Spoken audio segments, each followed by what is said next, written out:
Today, we're diving into one of the most powerful and beloved hymns in all of Hinduism. It's a 40-verse prayer to a deity who is the absolute embodiment of strength, wisdom, and maybe most importantly, selfless devotion. We are talking about the Hanuman Chalisa. Right from the very first line, you can just feel the poetry, can't you? It opens with this beautiful image of humility and purification, basically clearing your mind before you can even begin to praise the divine. But who exactly is being praised here, and why has this one hymn endured for centuries? Well, to answer that, we're going to have to journey back to the 16th century to see where this incredible text came from. And then we'll get to meet the mighty figure at its heart, the one and only monkey god, Hanuman. So, first things first, what exactly is the Hanuman Chalisa? Let's break it down.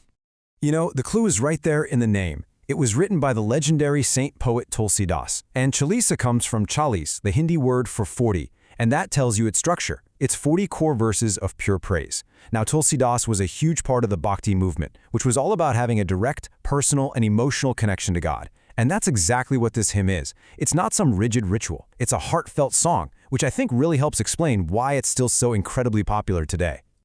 But this hymn isn't just about praise. Right from the get-go, it states a huge purpose. It says it can give you the fourfold fruits of life. This is a classic Hindu concept for, well, a complete and balanced life. It covers everything. Dharma, which is all about living righteously. Artha, which means having prosperity and purpose. Kama, for healthy worldly desires. And the big one, moksha, which is ultimate spiritual liberation. Okay, so we've got the what and the why of the text itself. But what about the who? Let's turn from the hymn to its absolutely incredible subject, Hanuman himself. The Chalisa, well, it does not hold back. It calls Hanuman an ocean of wisdom and a repository of immeasurable strength. I mean, those are some powerful titles, right? They give you a real sense of his core essence before you even get into the nitty-gritty of his story. And the hymn just paints this incredibly vivid picture of him. We learn he has a golden-colored body, limbs as sturdy as a thunderbolt, he wears earrings, has curly hair. But honestly, beyond his appearance, it's his character that really shines through. He's valiant, he's a warrior who literally dispels evil thoughts, he's a scholar, and most important of all, his entire reason for being is his dedication to serving Lord Ram. So, now that we have a sense of who Hanuman is, let's look at what he does. Because the Chalisa is packed with these amazing stories of his epic deeds in service to Ram, his wife Sita, and his brother Lakshman. One of Hanuman's most famous powers is his ability to shapeshift, and this just shows the incredible range he has. To comfort Sita when she was a captive, he took on this tiny, humble form to speak with her gently. But to fight his enemies and burn down the city of Lanka, he became this terrifying, massive figure of immense power. Two sides of the same coin. And this is one of the most crucial moments in the entire epic.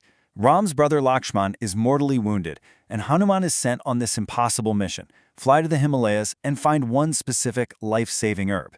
But when he gets there, he can't figure out which plant it is. So what does he do? He lifts the entire mountain and carries it back, saving Lakshman's life. It's a feat that shows you not just his unbelievable power, but his absolute do-whatever-it-takes commitment. And his reward for that incredible act of loyalty, this powerful line from Lord Ram himself. Ram tells Hanuman that he is as dear to him as his own beloved brother Bharat. Now that's not just a compliment. That is the ultimate expression of love and acceptance. It's Ram saying, "You are family." Okay, so that's the story of Hanuman. But what does all this devotion mean for the person who's actually reciting the Chalisa? Let's look at the promises that are made right there in the hymn. The Chalisa is basically presented as a kind of spiritual shield. The text promises that if you chant Hanuman's name with real faith, it can protect you from evil forces, it can take away suffering and disease, and it can give you the strength to get through any obstacle. It's seen as a direct line to divine help when you need it most. But beyond just protection, there's an even bigger boon. According to the hymn, Mother Janki, who is another name for Sita, gave Hanuman the ability to grant his devotees the siddhis and nidhis. Now think of these as two sides of a divine coin. The siddhis are these incredible yogic or supernatural powers, while the nidhis represent every kind of wealth you can imagine, both worldly and spiritual, from riches and comfort to true wisdom. All right, let's bring this all home and talk about the lasting impact and the ultimate promise of this incredible hymn. So, the text actually gives a very specific instruction for anyone seeking that ultimate spiritual prize. It promises that if someone recites the Chalisa 100 times, they can be freed from the cycle of life and death and achieve the highest possible bliss. Remember that final fruit of life we talked about, moksha? This is the path to it. And really, that's what it all boils down to.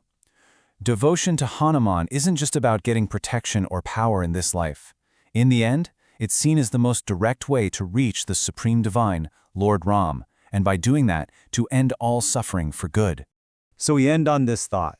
The Hanuman Chalisa is so much more than a prayer. It's a story about how to find limitless strength, not for yourself, but through selfless service and unwavering devotion to something greater. Which kind of makes you wonder, doesn't it? In our own complicated, modern world, what can this ancient story teach us about finding that kind of profound strength in our own lives?